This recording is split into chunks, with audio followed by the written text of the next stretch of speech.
Hello everyone, आप देख रहे हैं लर्निंग कैंपेन और लर्निंग कैंपेन में आप सभी का एक बार फिर से बहुत बहुत स्वागत है। फ्रेंड्स, आज का वीडियो जैसा कि थंबनेल देखकर आप समझ गए होंगे, शाब्दिक आकलन की का वीक कहीं कहीं पर चल रहा है ये वीक, और कहीं कहीं पर नेक्स्ट वीक शुरू होगा, क्योंकि हमने ना इस वीक में वीक 17 की पुनरावृत्ति कराई है। तो जो भाषा का शाब्दिक आकलन है वो वीक 18 में होना है, जो हमारे यहाँ पे नेक्स्ट वीक हम लोग कराएंगे, क्योंकि ये सप्ताह हमने इसको रिवीजन कराया है लास्ट वाली वीक का। तो इससे पूर्व की क्या क्या तैयारियां हमें करनी है, शाब्दिक आकलन 2 किस तरीके से शाब्दिक आकलन 1 से अलग होगा, उसका ट्रैकर हम किस तरीके से भरेंगे, तो ये सारी जानकारी मैं आप लोगों के साथ इस वीडियो में शेयर करने वाली हूँ। इसके साथ ही साथ आकलन प्रपत्र किस तरीके से हमें सोल्व कराना है, किस तरीके से हमें मार्क्स देने हैं, तो ये मैं आपको दिख रहा होगा आपको शाब्दिक आकलन भाषा का ट्रैकर भरा हुआ। ये जो है सप्ताह 9 का है, शाब्दिक आकलन नंबर 1। तो अब मैं आप लोगों को अपना 2 का दिखाने वाली हूँ किस तरीके से आपको उसका करना है। तो वीडियो चलो शुरू करते हैं। Let's start.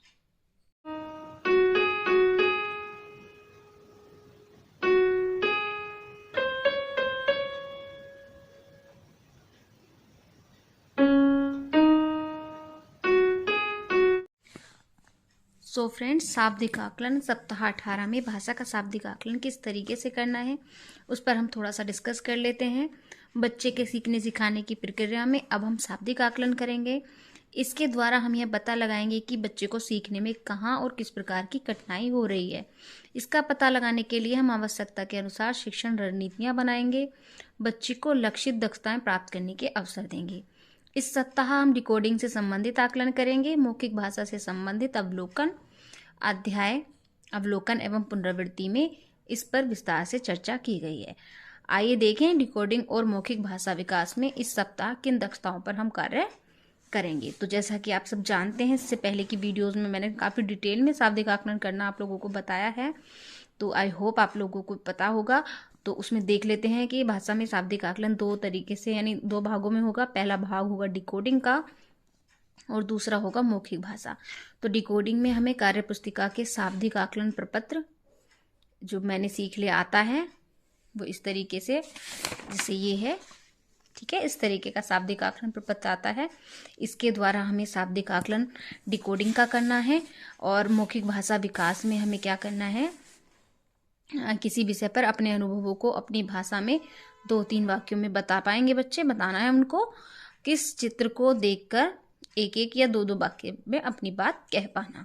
तो इस तरीके से मौखिक भाषा विकास का आकलन हम करेंगे और डिकोडिंग का कार्य पुस्तिका में आए आकलन प्रपत्र के माध्यम से करेंगे। तो थोड़ा और डिटेल में देख लेते हैं 1 मिनट के लिए यहाँ से। तो क्या क्या हमें स्टेप्स अपनाने हैं उस पर भी 1 मिनट में देख लेती हूँ।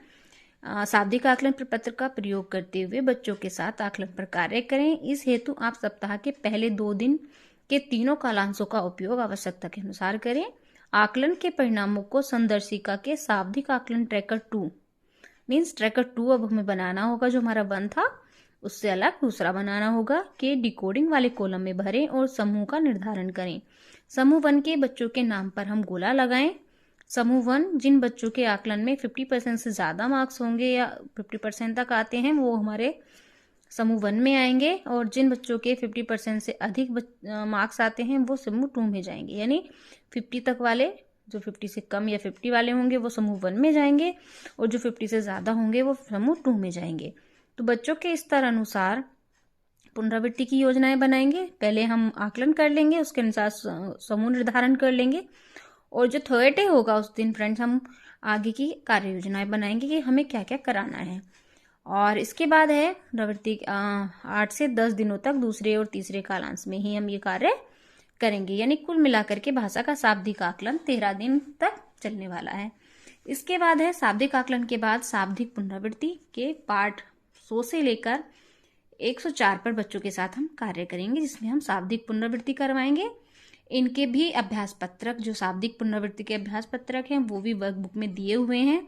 अगर आप लोगों के पास अभी तक वर्कबुक नहीं है तो कमेंट कर दीजिएगा। मैं पूरे जो शाब्दिक आकलन का वीक है उसमें जो भी आकलन प्रपत्र है और शाब्दिक पुनरावृत्ति वाले प्रपत्र हैं वो सब मैं आपको PDF के रूप में उपलब्ध करा दूंगी। इसके बाद समूह 1 के बच्चों पर विशेष ध्यान हमें देना है उसकी अतिरिक्त हमें सहायता करनी है।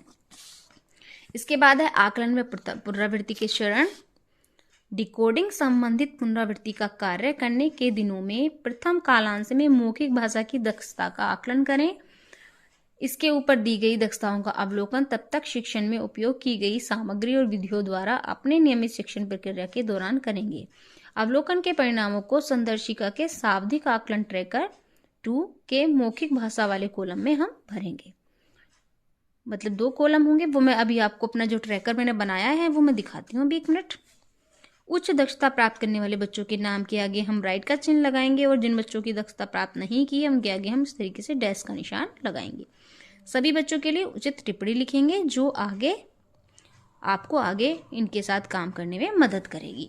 तो इस तरीके से ये इंस्ट्रक्शंस हैं जो शिक्षक संदर्शिका है उसमें दी हुई हैं कि हमें जो आकलन है 18वें सप्ताह में किस तरीके से शाब्दिक आकलन करना है।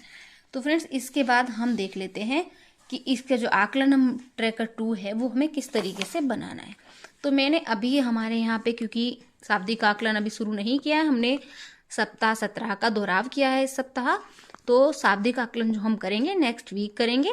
तो इसीलिए मैंने इसके ना जो प्रिपरेशन है वो मैंने करके रखी है प्रिपरेशन, तो वो मैं आपको साथ शेयर कर रही हूँ। तो शाब्दिक आकलन 2 ट्रैकर, सबूत निर्धारण और आकलन इस तरीके से हम बनाएंगे। तो इसमें बच्चों की इधर क्रमांक, इधर बच्चे का नाम, उसके बाद सप्ताह नंबर 18, यहाँ पे हम डेट डाल देंगे कब से कब तक, और इसके बाद यहाँ पे डिकोडिंग के मार्क्स और यहाँ पर मौखिक भाषा। इसके अलावा हम यहाँ पर टिप्पणी लिखेंगे। अगर आपको उसमें कैसे लिखनी है टिप्पणी तो मैं 1 सेकेंड के लिए आपको अपना पुराना ट्रैकर दिखा देती हूँ। सो फ्रेंड्स ये मेरा पुराना जो शाब्दिक आकलन का जो पहला ट्रैकर है वो ये है। इस तरीके से इसमें जैसे डिकोडिंग में मैंने 10 में से मार्क्स दिए थे, जो बच्चे 50% से ज़्यादा थे उन पर हम सर्किल नहीं करना था, जो 50% या उससे कम थे उनके ऊपर सर्किल बनाना था, और मौखिक भाषा में जो दक्षताएं प्राप्त कर रहे थे उनके आगे राइट और जो नहीं कर रहे थे उनके आगे इस तरीके से डैश लगाना था। और यहाँ पर टिप्पणी वाले कॉलम में बच्चों को टिप्पणी देनी है। जैसे पहला बच्चा है सलोनी, शब्द पठन में समस्या आ रही है ना उसको, तो हमने यहाँ पे उसकी समस्या लिख ली जो हमें आगे बच्चों को सिखाने में हेल्प करने वाली है। तो इसी तरीके से हमने सभी बच्चों की यहाँ पर टिप्पणियां भी लिख ली हैं। तो ये मेरा शाब्दिक आकलन 1 का ट्रैकर है, इस तरीके से ये बनना था। तो अब आगे हम देखते हैं हमारा शाब्दिक आकलन 2। तो इस तरीके से आप फॉर्मेट बना लेंगे। इसके साथ फ्रेंड्स हम देखेंगे कि हमें ये जो हमारा ट्रैकर है, जो वार्षिक ट्रैकर है, उसमें शाब्दिक आकलन को स्पेशल तरीके से यानी हमें अलग से मेंशन करना है। तो मेरा जो आपको सुझाव रहेगा वो यही रहेगा कि आप यहाँ पर अपना शाब्दिक आकलन के नीचे ही यहाँ पर वार्षिक आकलन का जो शाब्दिक का कॉलम है आप उसको भी यहीं पे मेंशन कर लें। तो ये 2 दिन हमारे आकलन और समूह निर्धारण की, तीसरा दिन हमारा कार्य योजना का, और उसके बाद में हमारा पुनरावृत्ति और उपचारात्मक शिक्षण, इस तरीके से हम बना के रखेंगे। और जिस दिन का काम, जैसे अगर हमने मंडे से जैसे हम शुरू करने वाले हैं 18th वीक को, तो मंडे क्या डेट होगी 19 होगी, तो हम यहाँ पर 19 तारीख डालेंगे, यहाँ पर 20 डालेंगे, हर दिन की हम तारीख भी यहाँ पर मेंशन कर देंगे। और जब हमारा 1 दिन का काम कंप्लीट हो जाएगा तो हम इस तरीके से राइट का टिक लगा देंगे। फ्रेंड्स अगर आप लोगों को भरा हुआ ट्रैकर देखना है तो मैं मंडे से जब हम भरना शुरू कर देंगे तब मैं इसको आप लोगों के साथ शेयर करूंगी। तो इसके बाद अब देख लेते हैं हम शाब्दिक आकलन प्रपत्र। तो गणित में जैसे कि हर दिन का एक अलग शाब्दिक आकलन प्रपत्र होता है, भाषा में ऐसा नहीं है। भाषा में सिर्फ एक ही आकलन प्रपत्र आएगा जो कि ये है। तो फ्रेंड्स यहाँ पर देखिए, पिछली बार मैंने 10 में से मार्क्स दिए थे, लेकिन इस बार यहाँ पर मार्क्स दिए हुए हैं, यानी हमें 20 और यहाँ पे 20 है ना, 40 मार्क्स में से बच्चों को मार्क्स देने होंगे। तो इस आकलन से एक ही शाब्दिक आकलन प्रपत्र हम इसको किस तरीके से बच्चों के लिए यूज कर सकते हैं वो तरीका भी मैं बहुत जल्द आप लोगों के साथ शेयर करने वाली हूँ। काफ़ी दिनों से पेंडिंग है ये, अदरवाइज आप इसको बोर्ड पर भी बना सकते हैं, तो बच्चे अपनी कॉपी में कर लेंगे। ये है मेरा कक्षा 1 का, देखिए शाब्दिक आकलन प्रपत्र है इस तरीके से। और अगर आप चाहें तो मैं एक और तरीका आप लोगों को बताऊंगी कि किस तरीके से हम एक ही आकलन प्रपत्र से सभी बच्चों का आकलन कर पाएं। तो फ्रेंड्स आज की वीडियो में बस इतना ही, आप लोगों के साथ में बस यही शेयर करना था कि जो शाब्दिक आकलन 2 है उसका ट्रैकर हमें किस तरीके से भरना है, किस तरीके के इंस्ट्रक्शंस हमें फॉलो करने हैं, वीडियो अच्छा लगा हो तो लाइक करिएगा, चैनल को अभी तक सब्सक्राइब नहीं करा है तो सब्सक्राइब कर लीजिएगा। मिलेंगे नेक्स्ट वीडियो में। खुश रहिए, स्वस्थ रहिए। जय हिंद, वंदे मातरम।